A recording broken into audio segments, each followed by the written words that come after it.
આજે તો ગાઈસ અમે નીકળી ગયા સેવાડા જવા માટે। ત્યાં ઘરેથી લાવવાનું છે વાઘનું પિંજરું। આજે ટેમ્પો ચલાવે છે આકાશભાઈ।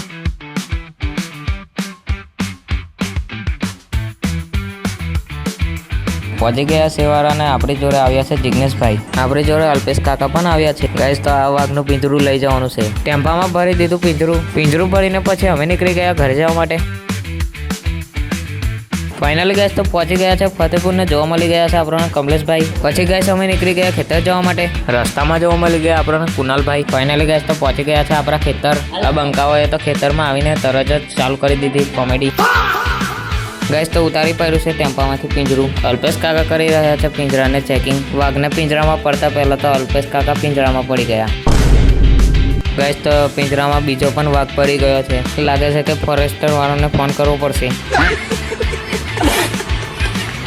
ગાઈસ તો પિંજરાને ગોઠવીને પછી અમે તો નીકળી ગયા ઘરે જવા માટે। આવી ગયા ઘરે અને આપણા ઘરે બધા બેસી રહ્યા હતા બંકા। આવી ગયો ઘરની બહારને ખબર પડી કે ટેમ્પામાં કઈ હલચલ થઈ રહી હતી। ટેમ્પાની પાસે આવીને જોયું તો ખબર પડી કે અંદર વિખરેલો વાઘ હતો।